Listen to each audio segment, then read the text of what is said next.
먼저 오늘 우리 성경 말씀 같이 읽고 오늘 제가 전해드릴 내용 나누도록 하겠습니다. 오늘 함께 읽을 말씀은 이사야 20장 1절로 마지막 6절까지.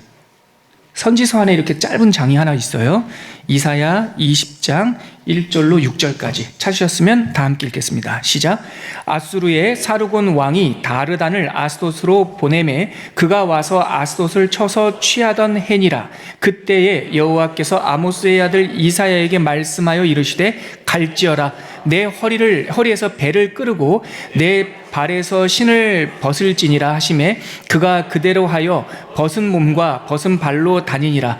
여호와께서 이르시되 나의 종 이사야가 3년 동안 벗은 몸과 벗은 발로 다니며 애굽과 구스에 대하여 징조와 예표가 되었느니라. 이와 같이 애굽의 포로와 구스에 사로잡힌 자가 아수르 왕에게 끌려갈 때에 젊은 자나 늙은 자가 다 벗은 몸과 벗은 발로 볼기까지 드러내어 애굽의 수치를 보이리니 그들이 바라던 구스와 자랑하던 애굽으로 말미암아 그들이 놀라고 부끄러워할 것이라. 그날에 이 해변 주민이 말하기를 우리가 믿던 나라 곧 우리가 아수르 왕에게서 벗어나기를 바라고 달려가서 도움을 구하던 나라가 이같이 되었으니 네, 아멘. 이같이 되었은즉 우리가 어찌 능히 피하리요 하리라. 아멘. 제가 요즘에 이 눈이 좀 나빠져서요, 이게 이렇게 보다가 가끔 줄을 놓쳐요. 다시 한번 이렇게 읽었습니다. 여러분, 이번 주 30주차는 방금 제가 말씀드렸듯이 선지서 17권 구약성경 마지막 부분, 마지막 끝부분까지 읽는 그 시즌이 시작이 되었습니다. 선지서가 그래서 이번 주부터 마지막 52주차까지 12월 마지막 주까지 읽게 되는데요. 선지서 바로 앞에 우리가 시가서 읽었죠. 기억나십니까? 시가서 5권을 앞머리를 따서 욥, 시, 잠, 전, 한 번 더 할게요. 욥, 시, 잠, 전, 그래서 제가 이 시가서를 읽을 때 여러분들에게 창세기부터 계시록까지 1년 통독을 하다 보면 이 성경의 흐름과 1년의 봄, 여름, 가을, 겨울 흐름이 이렇게 맞아져요. 그래서 저는 시가서에 접어들 때 지난번에 오아시스와 같다. 사실 1년을 통독한다는 게 쉬운 만만한 일이 아니거든요. 그런데 시가서에 탁 들어올 때쯤 되면 숨도 좀 고르고 하루하루 읽는 분량이 또 좀 작아지면서 휴게소 같다, 오아시스 같다라고 설명을 드렸는데요. 이제 이번 주부터 시가서가 끝났어요. 그 좋은 시절이 끝난 거예요. 이제 선지서를 읽게 되는데 제가 이 선지서는 솔직하게 오아시스가 아니라 이제 한 번 더 힘을 내서 마지막 스퍼트를 해야 되는 오르막길과 같다라고 설명드리고 싶어요. 선지서를 통으로 읽는 것은 솔직히 그렇게 쉬운 일이 아닙니다. 하지만 동반자들이 있고 또 성경 통독표가 있고 앞에서 가이드 해주는 목사님들이 있고 하면 우리가 혼자 가는 것보다 조금 더 힘을 내서 함께 이 오르막길을 걸을 수 있지 않을까. 근데 산에 오르는 사람들이 참 그 산에 오르는 그 높은 산을 왜 힘들게 오르나. 근데 등산 좋아하시는 분들은 올라가다 보면은 중간중간 이 시원한 바람도 있고 또 이 평지에서는 보지 못했던 광경, 아주 황홀한 광경을 산에서 이렇게 볼 수 있다고 하죠. 저도 등산을 꽤 좋아하는데 지리산 등산할 때쯤 그 중턱 어디에서 이 계곡 사이에 구름이 있는 걸 보면서 감탄했던 기억이 있는데요. 선지서를 읽는 게 그거랑 조금 비슷해요. 오르막길이긴 오르막길이에요. 근데 여러분 한번 가보자고요. 가다 보면 중간중간 성령의 바람이 확 불어와요. 문맥을 다 이해 못해도 어느 한 단락에서 이게 어떤 문맥에서 이런 말씀을 하셨는지까지는 내가 지금 처음 읽는 거기 때문에 모르는데 갑자기 말씀 체험도 있고요. 또 선지서를 쭉 읽다 보면 선지자들이 하늘과 땅을 왕래하면서 묵시, 예언을 전하잖아요.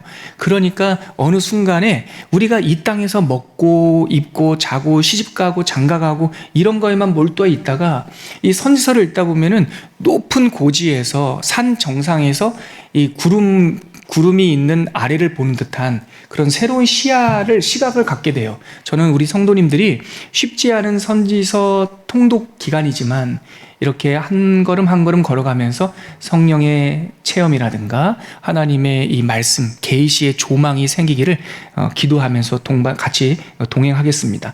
그 선지서를 시작하는 첫 성경이 이사야서예요.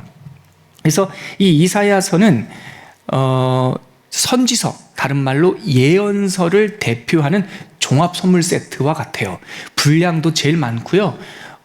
이사야서에서 나오는 이 기술 기법, 표현하는 기법을 이해한다면 다른 선지서들도 그렇게 어렵지 않게 읽어낼 수가 있다고 저는 생각해요. 그러니까 오르막길이긴 오르막길인데 첫 순간부터 가파른 길을 만난 거예요, 사실. 그래서 이사야서만 통과해 보세요. 그 다음부터요, 괜찮습니다. 예레미야도 쉽지 않은데요, 이사야보다는 낫습니다. 그리고 예레미야 애가, 그리고 다니엘 가면요, 에스겔 가도 좀 괜찮고요, 다니엘 가면 완전히 무슨 역사서 만난 것 같은 쉼을 있고요, 12소선지서 들어가면 내용은 둘째치고 짧잖아요, 일단. 그래서 마음이 편안해지고, 그러니까 오르막길이에요. 근데 가파른 오르막길을 만났다 생각하시고 저와 함께 우리 동반자 또 우리 조장님들과 함께 한번 이사야 돌파해 보는 거예요. 2주입니다. 그래서 이사야서는 그 안에 보면 단순성과 복잡성이 있어요. 단순성이라는 건 뭐냐면 전체적인 구조가 여러분들 강의 안에도 다 있는 건데요. 오늘은 제가 저를 한번 봐주세요 하면 저한테 한번 집중해 주세요. 최대한 설명하기가 어려워서 그래요. 이사야서가요 커요. 근데 단순하게 보자면 강의 안에 없는 얘기를 제가 말씀드리려고 그래요.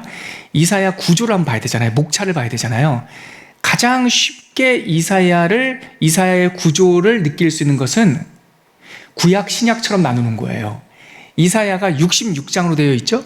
성경이 몇 권으로 되어 있습니까? 66권으로 되어 있죠. 기가 막히게 비슷해요. 구약이 몇 권이죠?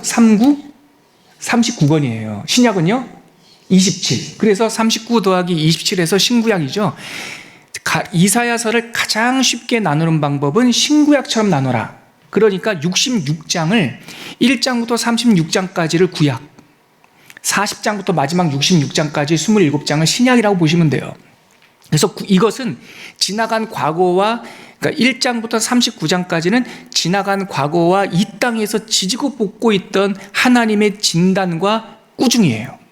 니네들 이러다가 큰일 난다. 주변 나라들 니네들 그렇게 교만 떨다가는 너희들 다 무너진다. 그런 내용이에요. 우리가 방금 읽었던 이사야 20장도 애굽과 구스에 대한 하나님의 경고예요.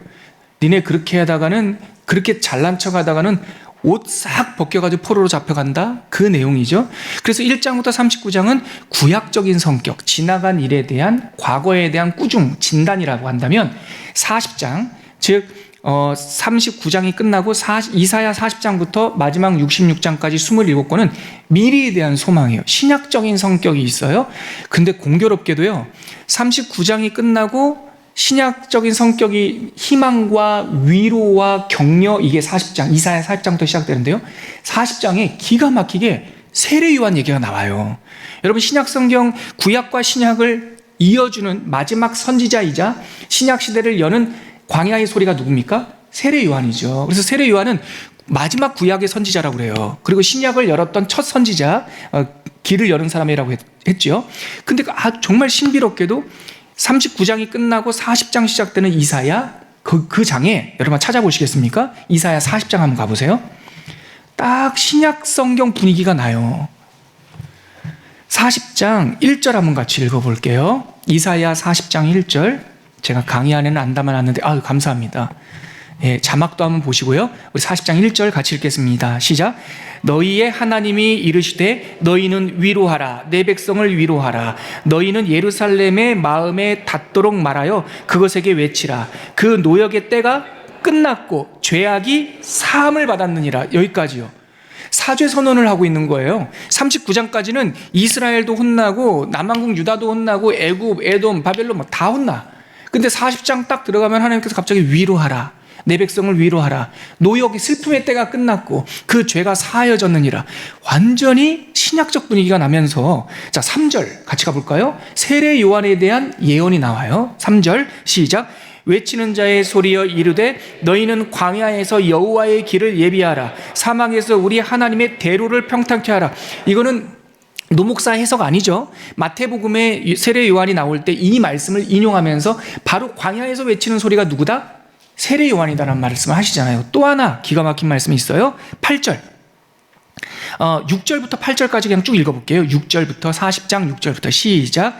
말하는 자의 소리여 이르되 외치라. 대답하되 내가 무엇이라 외치리까 하니 이르되 모든 육체는 풀이요 그의 모든 아름다움은 들의 꽃과 같으니 풀은 마르고 꽃이 시듬은 여호와의 기운이 그 위에 붐이라. 이 백성은 실로 풀이로다. 그 다음 8절이요 풀은 마르고 꽃은 시드나 우리 하나님의 말씀은 영원히 서리라. 시들지 않는 영원한 말씀, 태초에 말씀이 계시니라. 이 말씀이 하나님과 함께 계셨으니 이 말씀이 곧 하나님이라. 이 말씀이 우리에게 오시고 그 말씀이 육신이 되어서 오신 분이 성육신하신 우리 하나님, 제2위 하나님 예수 그리스도시잖아요. 그러니까 이사야 40장에 보면 세례 요한에 대한 이야기, 하나님의 사죄 선언의 이야기, 예수님이 성육신하시는 영원한 말씀에 대한 찬양이 딱 시작되면서 40장이 시작돼요. 제가 이렇게 크게 자세히 설명드렸지만 이사야서는 66장 엄청나게 많은 분량입니다. 그 안에는요 묵시, 상상, 비전, 은유, 비유, 혼잣말, 독백 다양하게 있어요. 그런데 쉽게 일단 이사야서를 구조를 보자면 구약과 신약처럼 1장부터 39장, 40장부터 66장까지 나눠보자. 자, 두 번째, 이렇게 하면 너무나 덩어리가 크니까 조금 자세히 나누자면 이사야는 다른 말이 아니라 이제 이렇게 두 마디로 나눴던 거를 세 마디로 나눠본다면 조금 자세하게 이 구약을 서론, 본론 이렇게 두 마디로 나눠서 서론, 본론, 결론. 그래서 맨 마지막에 내 백성을 위로하라, 말씀이 오신다, 회복할 것이다 라고 하는 40장에서 66장까지 끝부분이 결론 부분이에요. 하나님께서 회복하시고 위로할 것이다. 앞부분에 구약이라고 말했던 1장부터 39장을 두 마디로 나눌 수 있어요. 1장에서 5장까지가 서론이에요. 서론. 6장부터 39장까지가 본론이에요. 그래서 구약 신약처럼 나누는 방식 1번, 그거보다 조금 어렵게 한다면 서론, 본론, 결론. 그러면 서론이 뭐냐? 1절부터 5절까지. 그리고 본론은 6절부터 39절까지. 그럼 6절이 왜 마디가 나눠지나요? 6절이 이사야 선지자의 소명장이에요. 내가 하나님의 어느 날 우시야 왕이 죽던 때에 내가 성전에 들어가서 보니까 하나님의 영광이 성전에 가득한 것을 보았다. 이 땅에서 일어난 일이에요. 이 땅에서. 그래서 자기가 그때 화로다 나여 망하게 되었도다. 나는 입술이 부정한 자여 입술이 부정한 백성들 가운데 살면서 만군의 여호와 하나님을 배웠음이로다. 이사야가 놀래가지고 큰일 났네. 그러니까 하나님께서 제단에서 숯불이 하나 떠올라서 그 숯불이 쭉 날아와서 내 입을 탁 대셨죠. 네 죄가 사해졌다. 이게 6장에 있는 이사야 선지자의 소명장. 그러면서 하나님의 소리가 들렸어요. 이 백성을 위하여 누가 갈꼬? 내가 누굴 보낼꼬? 하니까 이사야가 손 번쩍 들면서 내가 여기 있사오니 나를 보내소서. 그게 6장이라고요. 그래서 소명 받으면서 39장까지 히스기야 왕 시대에 있었던 에피소드까지 우시야 왕이 죽던 때에 나는 소명을 받았고 히스기야 왕 때에 그 무화과 뭉치에서 병 낫고 하는 거죠. 그거를 가르쳐줬던 사람이 이사야거든요. 그래서 그때서부터가 6장서부터 39장까지예요. 이게 본론이에요. 그러면 앞에 1장부터 5장은 왜 서론인가요? 이거는요, 사명 받은 후에 마치 이 이사야서의 서론이에요. 서론. 독백하듯이. 그래서 이 1장부터 5장까지는 이 땅에서 있었던 체험이 아니라 묵시적인 경험이에요. 높이 내가 그때 이랬었어. 하나님께서 이런 말씀 하셨었어 라고 1장부터 5장까지는 큰 서론, 하늘에서 있었던 일, 서론. 그리고 본론이 시작되면서 6장부터는 이 땅에서 내가 하나님의 소명을 받았다. 다시 열방을 예언을 해요. 바벨론, 아수르, 에돔, 애굽, 다 예언할 때 예언은 실질적인 책상에 사는 것이 아니라 하늘에서 떨어지는 말씀을 하는 거죠. 그러니까 본론의 내용은 또 묵시, 하늘의 이야기를 쭉 하다가 본론 끝자락에 가면 36장에 가면 히스기야 왕 때 있었던 역사적인 사건으로 이 땅 얘기를 해요. 그리고 맨 마지막 40장부터 66장까지는 다시 위로하라. 하나님의 말씀이 하늘에서 막 쏟아지는 거죠. 그래서 맨 마지막 결론은 이 땅의 이야기가 아니라 하늘의 묵시 이야기예요. 자, 제가 보니까 1장부터 5장까지 묵시, 하나님의 오라, 내가 아들을 낳았는데 이 자녀들이 나를 알아보지도 못하고, 내가 짐승을, 나귀를 키웠는데 이 나귀는 주인을 알아보지 못하고, 하면서 하나님의 탄식 이야기가 1장부터 5장까지 나와요. 하늘 이야기. 그리고 내가 이 땅에서 소명을 받았다. 소명 이야기. 하늘에서 하나님께서 이 땅을 다스리는 심판 선언 이야기. 본론의 큰 단락이에요. 그리고 이 심판 선언이 끝날 때쯤 히스기야 왕 시대 때 이사야가 왕궁에서 이런 활동을 했습니다. 땅의 이야기. 40장 가면은 다시 하늘에서 하나님께서 위로하고, 하나님 나라 기름 부음 받은 자가 올 거고 메시아가 올 거야 라고 하는, 쫙 보니까 위에서 아래에서 다시 위에서 아래에서 다시 위에서. 그래서 이사야는 W 구조로 되어 있다. 시점이 여기까지 따라오셨죠? 예, 건너뛰어서요. 그래서 제가 지금까지 말씀드린 내용을 표로 만들어 보니까 강의 한 2페이지 한번 보시겠어요? 2페이지에 보면 이렇게 표가 돼요. 그래서 이사야 한눈에 보기, 제가 넬슨이라고 하는 책의 디자인만 차용을 하고 내용은 제가 거의 다 쓴 거예요. 보면, 자 보세요. 신구약으로 나누는 거는 좀 아이들한테 주일학교 아이들한테 설명할 때 그렇게 쉽게 해서 제가 강의 안에는 안 했고요. 이 표에 보면은 제가 두 번째 말씀드렸던 서론, 본론, 결론 이렇게부터 시작해요. 여러분 강의안도 있습니다. 서론은 1장부터 5장까지가 서론이에요. 하나님의 진단이란 말이에요. 얘네들이 나를 못 알아봤어. 얘네들이 나를 떠났어. 너희들이 나한테 좀 와봐. 나랑 얘기 좀 해봐. 너희들의 죄가 주홍같이 붉고 진홍같이 그래도 나랑 같이 얘기해서 눈과 같이 희어질 거야. 그런 내용들이 이 서론이에요. 그리고 6장부터 장전에 40장 1절이라 되어 있지만 그게 39장까지 끝이잖아요. 40장 1절부터 시작되는 거니까. 그래서 6장부터 39장 끝에까지가 본론. 거기 보면은요, 소명과 주제라는 게 현실에서 있었던 일이고요. 6장부터 12장까지. 그리고 13장부터는 첫 번째 심판 예언, 두 번째 심판 예언, 세 번째 심판 예언. 그리고 끝난 다음에 28장에 이렇게 땅을 내가 진노하는데 그 앞에서 회개하지 않고 돌아오는 이 백성들을 어찌할꼬 하는 그런, 죄송합니다. 하나님의 그 애통하는 마음이 나와요. 그리고 나서 다시 36장서부터 39장까지 이 땅에 내려와서 이 왕궁에서 있었던 얘기를 하고, 그리고 결론에 가면 하나님의 회복 이야기. 지금 다 표를 제가 설명하고 있는 거예요. 그래서 주제 한번 보세요. 주제에 진단이 서론이고, 본론에서는 하나님의 심판 경고가 있고, 결론 가면은 위로해 주시고 회복시켜 주시고. 자, 시점. 그거가 제가 좀 독특한 건데요. 이건 다른 데 없어요. 여러 번 읽다 보니까 제가 이 구도가 보인 거예요. 보니까 W 모양으로 서론에서는 묵시, 그리고 본론 들어갈 때 이 땅에서의 소명, 또 본론 중에 가운데 토막이 이 열방에 대한 하나님의 심판 예언, 그리고 본론의 끝자락에 왕궁에서 있었던 일, 그리고 결론 부분에 가면 하나님의 계시. 그래서 W 모양이다. 그래서 결론적으로 이사야는 약 60년 동안 쓴 거고요. 외우기가 너무 쉬워요. 60년 동안 썼어요. 몇 장을 썼어요? 66장을 썼어요. 총 구성은요, 3막 5장 이렇게 생각하면 돼요. 영국으로 따지면 3막, 서론, 본론, 결론 이렇게 3막. 그럼 왜 5장이냐? 서론은 1막 1장, 결론은 5막 1장, 가운데 본론이 3장으로 구성되어 있어요. 그래서 땅, 묵시, 땅 이렇게 생각하시면 돼요. 끝. 이게 이사야 전체의 구조예요. 그럼 이 대목에서 제가 이제 선지서를 시작하는 대목에서 하나 알려드리고 싶은 것은, 이사야 선지자 이전에도 구약 역사에 수많은 선지자들이 있었죠. 우리가 잘 알고 있는 유명한 850대 1 갈멜산 전투의 그 승리자 누구죠? 엘리야 선지자. 그의 제자이고 선지학교를 세워서 수많은 하나님의 사람들을 양성했던 엘리사 있죠. 이분들은 아주 대표적인 큰 선지자들이죠. 근데 이분들과 이사야는 조금 차이가 있어요.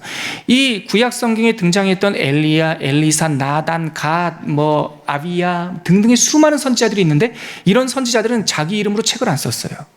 이런 선지자들을 구분해서 그 구전 선지자, 구전 예언자라고 그래요. 그러니까 구전 예언자들은요, 어떤 현안에 대해서만 얘기한 거예요. 그러니까 엘리야는 아합 왕 시대 때 바알 신앙이라든가 종교적으로 타락하는 그 시대를 향해서 엘리야가 사역을 해요. 그래서 남왕국 유다에 대한 이야기가 별로 없지 않습니까? 엘리사도 뭐 남왕국 아람 왕 때문에 조금 얽혀 있긴 하지만 결국은 엘리사도 부왕국에 대한 이야기고 종교적인 신앙개혁 이런 이야기예요.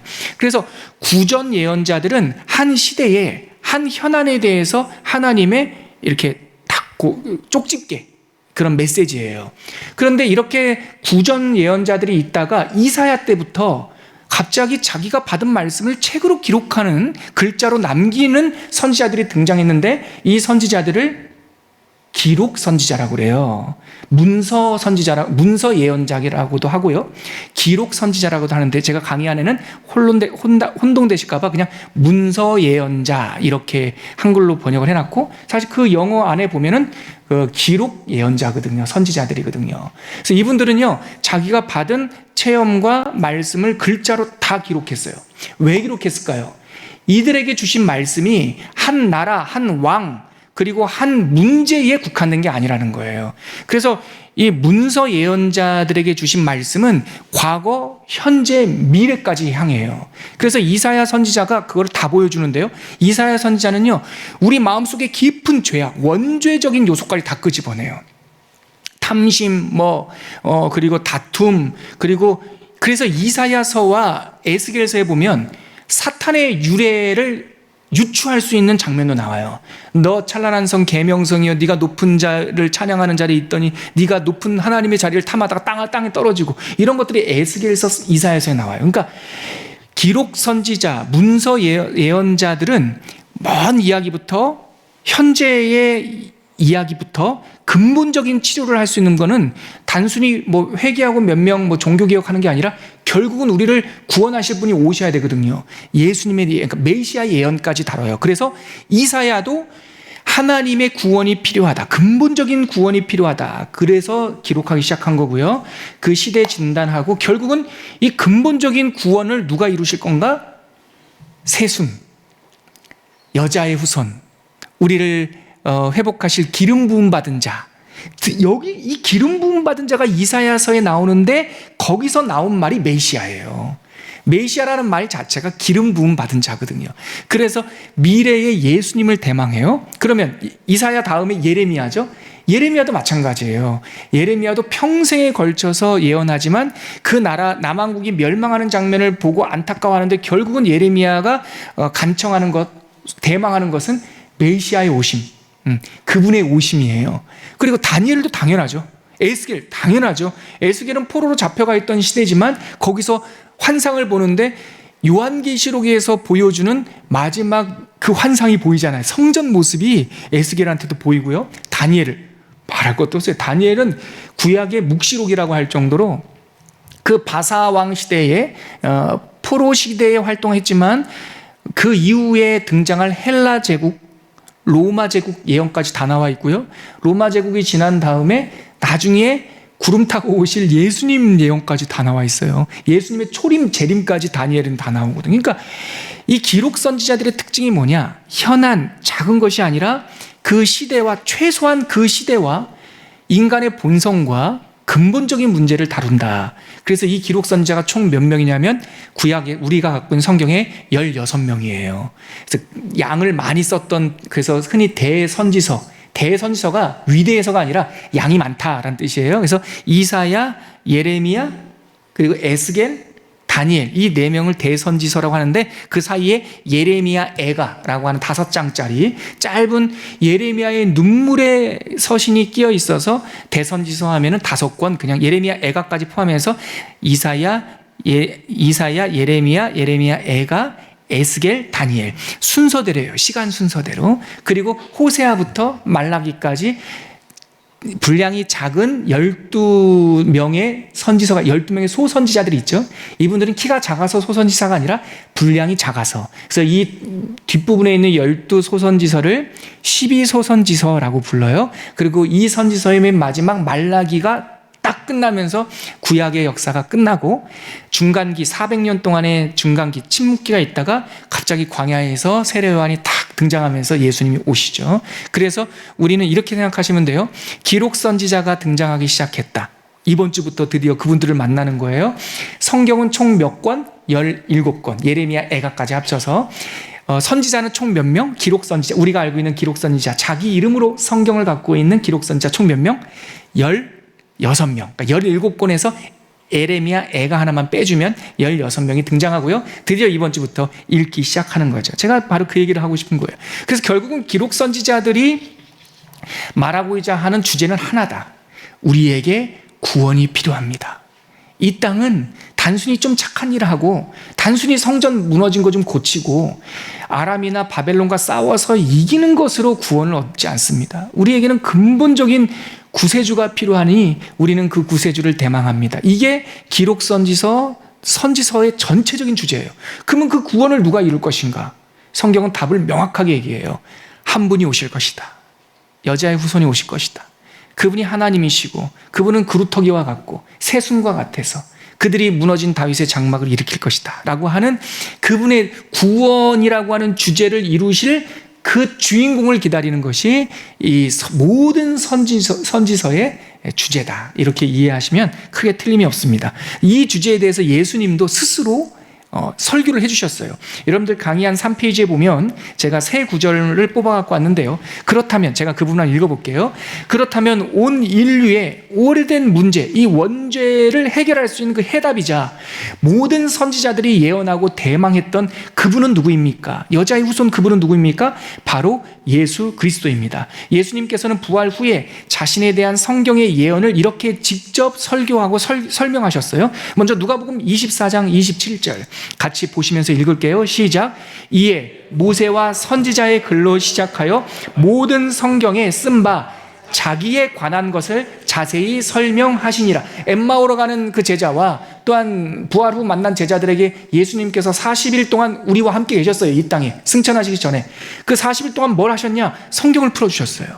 모세의 글, 즉 토라, 선지자들의 글, 모든 선지서, 그리고 시편 뭐 이런 것들에서 예수님에 대한 글들을 다 풀어주셨다고 예수님이 직접 성경이 해석하고 있어요. 그 다음에 누가복음 24장 44절 같이 읽겠습니다. 시작. 또 이르시되 내가 너희와 함께 있을 때에 너희에게 말한 바 곧 모세의 율법과 선지자의 글과 시편에 나를 가리켜 기록된 모든 것이 이루어져야 하리라 한 말이 이것이다. 예수님의 십자가의 죽음과 부활, 이것이 바로 모세의 글과 선지자의 글과 시편에서 대망하고 대망하던 그 사건이 바로 십자가와 부활이라고 하는 이 사건인데 이루어졌다, 이 말씀이에요. 그리고 이제 복음서를 건너뛰어서 요한계시록에 가보세요. 요한계시록 21장 6절과 7절에 보면 예수님께서 승천하신 예수님의 사운드입니다. 요한계시록에 기록된, 같이 읽어볼게요. 시작.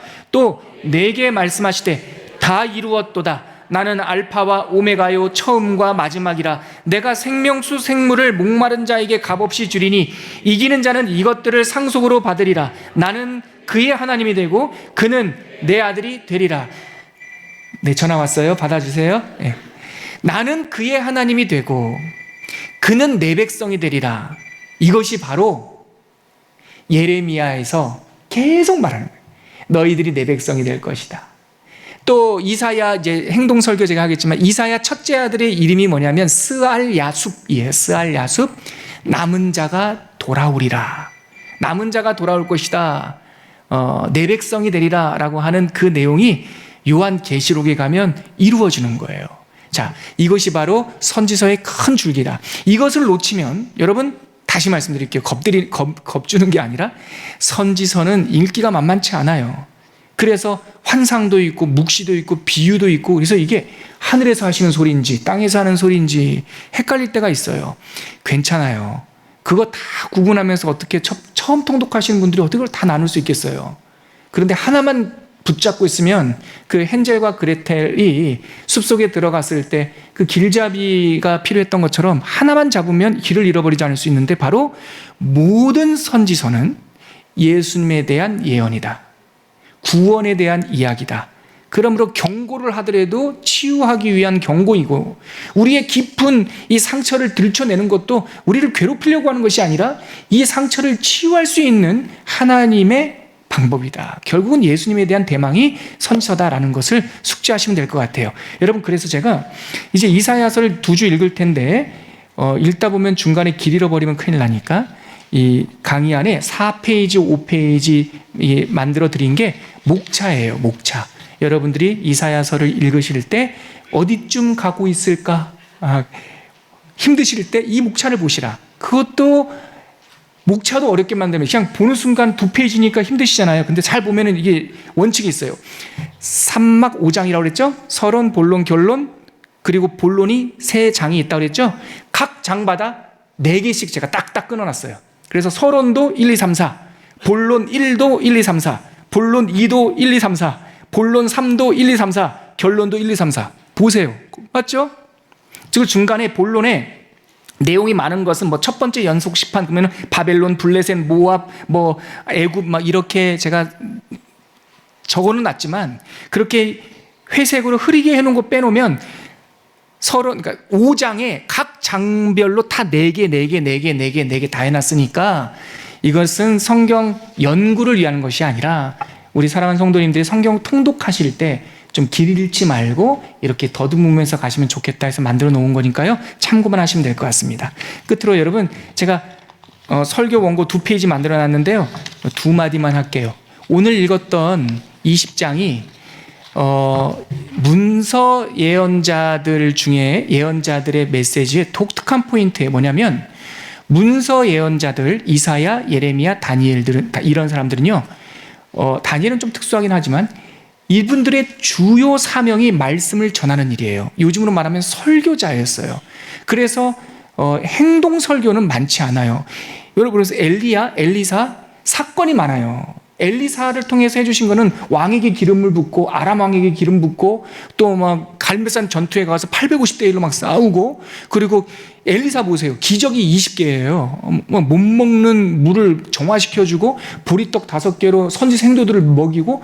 그래서 엘리사 이런 구전 예언자, 구전 선지자들은 기적 사건이 많아요. 그런데 기록 예언자, 문서 예언자들은 기적 사건이 별로 없어요. 대신에 하다 안 되시면 하나님께서 행동 설교를 시켜요.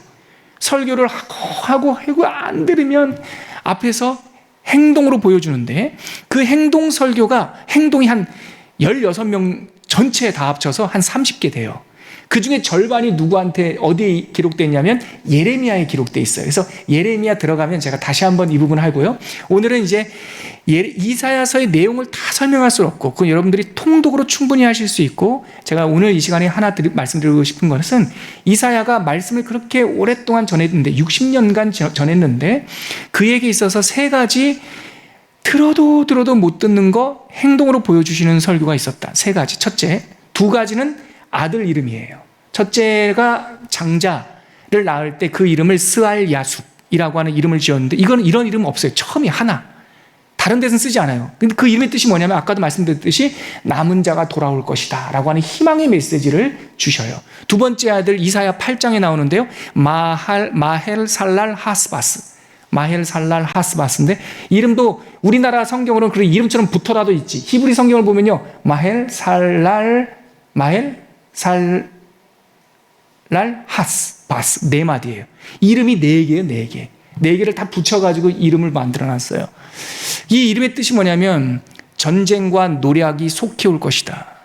왜 이 말을 했을까요? 하나님께서 희망을 주면서 그 시대에 이중성이 있었던 거예요. 사람들이 평화야 괜찮아 그냥 이대로 살아. 이사야 때는요 아직은 남한국이 안 망했거든요. 그런데 하나님께서 계속 경고하는데 거짓 선지자들이 나타나가지고 괜찮아 그냥 이렇게 적당히 살아. 우리 안 망해. 우리는 하나님이 선택한 백성인데 우리가 왜 망해 하면서 가짜 선지자들이 돈을 받고 가짜 평화를 같이 외쳤어요. 그러니까 하나님께서 이사야를 통해서 설교를 하고 설교해도 귀를 듣지를 않으니까 그 아들 이름을 마헬 살랄 하스바스 노략이 속히 올 것이다라고 행동 설교를 하신 거예요. 그리고 이사야는 딱 3가지 행동 설교를 했는데 그 3번째 설교가 아주 놀라운 좀 이렇게 힘든 설교예요. 그게 우리가 읽었던 20장 3년 동안 옷 벗고 다니라는 거예요. 이것은 지금 괜찮다 이스라엘 백성 남한국 유다가 의지했던 애굽 구스, 에디오피아. 북쪽에서 바벨론은 아직 생기지 않았고요. 아수르가 쳐들어오니까 이 남왕국 유다가 남쪽에 있는 애굽, 이집트와 저 이집트보다 조금 더 나일강 상류에 있는 에디오피아, 구스 나라랑 지원군을 받아가지고 우리가 이기겠다. 그러니까 남왕국 유다가 하나님을 의지하지 않고 사람들을 의지한 거예요. 이것을 보고 하나님께서 너무 답답해 하시는 거죠. 그러면서 네가 의지하는 그 애굽과 에디오피아가 얼마나 허망한 줄 아냐? 자, 선지자 이사야, 나도 마음이 아프지만 너 신발 벗어봐. 겉옷 다 벗어. 속옷 통으로 짠 속옷이 하나 있는데 그것도 찢어 다. 완전히 나체로 다녔다는 뜻이 아니에요. 그 뒤에 보면은 이것은 포로로 잡혀가는 것을 상징하는 건데 그들이 볼기짝까지 드러낼 것이다 라고 하는 말은 옷이 흘러내렸다는 뜻이에요. 걸치지 않고. 그러니까 3년 동안 벗은 몸, 벗은 발로 이사야를 다니게 살게 해요. 그러니까 막 찢어진 옷, 신발도 안 신고 마치 큰 전쟁이 나서 신발 하나 창기를 경황도 없어서 맨발로 도망쳐 나와서 포로로 잡혀가는 그 모습으로 3년간 살게 해요. 그러면서 하나님께서 이사야의 이 모습이 너희들을 향한 하나님의 행동설교, 상징설교라는 거예요. 너희들이 이렇게 잡혀갈 거야. 너희들이 하나님을 의지하지 않고 애굽을 의지해, 너희들이 구스를 의지해, 너희들이 그렇게 기대하던 그 나라가 너희들이 아니라 그 나라가 이렇게 잡혀갈 거야. 이들이 이렇게 잡혀간다면 너희들은 도대체 어떻게 되겠어? 라는 것이 우리가 읽었던 20장 그 내용이에요. 자, 오늘 본문 다시 한번 가보실까요? 20장 5절부터 한번 보시죠. 5절부터 같이 읽어볼까요? 시작. 그들이 바라던 구스와 자랑하던 애굽으로 말미암아 그들이 놀라고 부끄러워할 것이라. 여기서 말하는 그들이 남왕국 유다를 말하는 거예요. 자, 6절 같이 읽겠습니다. 시작. 그날에 이 해변 주민이 말하기를 우리가 믿던 나라 곧 우리가 아수르 왕에게서 벗어나기를 바라고 달려가서 도움을 구하던 나라가 이같이 되었은즉 우리가 어찌 능히 피하리요 하리라. 너희들이 자랑하던 그 나라, 너희들이 의지하던 그 나라가 이같이 찢겨지고 벗겨져서 끌려갈 것이다. 그렇다면 너희들은 어떻게 되겠는가? 도대체 누구를 의지해야 되는가? 그 이 메시지를 행동설교로 보여주시는 거죠. 오늘은 이 정도까지만 제가 말씀을 드리고요. 이사야 읽으면서 다음 주에는 우리 고민수 목사님이 이사야 서론, 본론, 결론 중에 뒷부분 하나님의 위로와 희망의 메시지, 예수님에 대한 예언이 어떻게 마치 십자가 골고다 사건을 본 것처럼 예언을 하거든요. 그 내용들을 중심으로 다음 주에 이사야 2 해드리고요. 그 다음 주에 또 제가 예레미야 설명해드리고 천천히 우리 연말까지 선지서를 한번 이렇게 읽어 나가도록 하겠습니다. 우리 찬양 부르고 예배를 마칠게요. 오늘 함께 하나님께 올려드릴 찬양은 이사야 6장에 있는 그 쉐키나, 하나님의 영광이 성전에 임하는 그 장면을 곡을 붙이는 찬양입니다. 지극히 높은 주님의 우리 찬양 하나님께 올려드리겠습니다.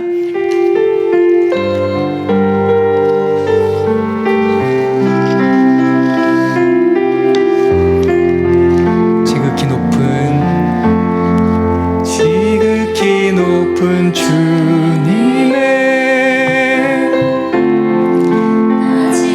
소로 들어갑니다. 가사를 남겨주세요. 고서 주 보좌 앞에 엎드리리. 내 주를 향한 사랑과 신뢰가 사르러져 갈 때 하늘로부터 이곳에 장막이 덮인 한 번 더 찬양하겠습니다. 지극히 높은 주님의 지극히 높은 주님의 낮이 성소로 들어갑니다. 세상의 신을 벗고서 주 보좌 앞에 엎드리리.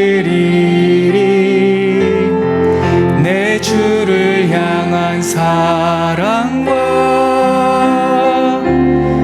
그 신뢰가 다 사그러져 갈 때 하늘로부터 이곳에 장막이 덮이네.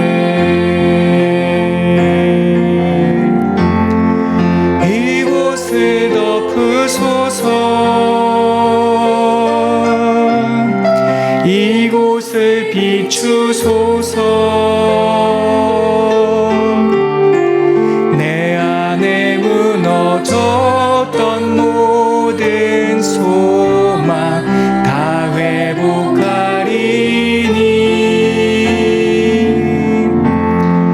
이곳을 지나소서. 이곳을 만지소서.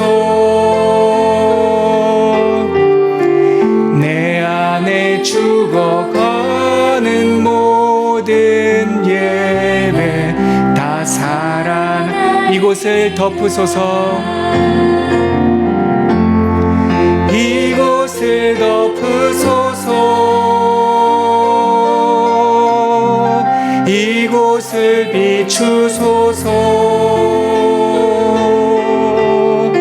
내 안에 무너졌던 모든 소망 다 회복하리니.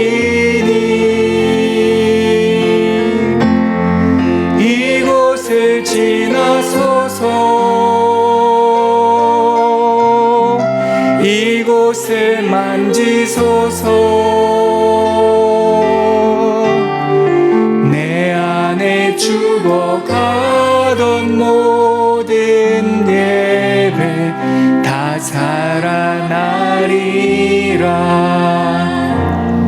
선지자들을 통해서 주시는 하나님의 그 대단한 영광스러운 묵시를 우리가 기대하면서 이 시간 함께 기도할 때 첫 번째 우리 문서 예언자, 문서 선지자를 세운 그 사건이 쉐키나입니다.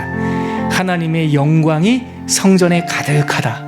우리가 그 이사야 6장 말씀을 가슴에 담으면서 하나님, 우리들의 인생을 당신의 영광으로 덮어주시옵소서. 제 마음에 있는 지성소에 하나님의 영광이 옷자락처럼 비단결처럼 덮이게 하여 주시옵소서.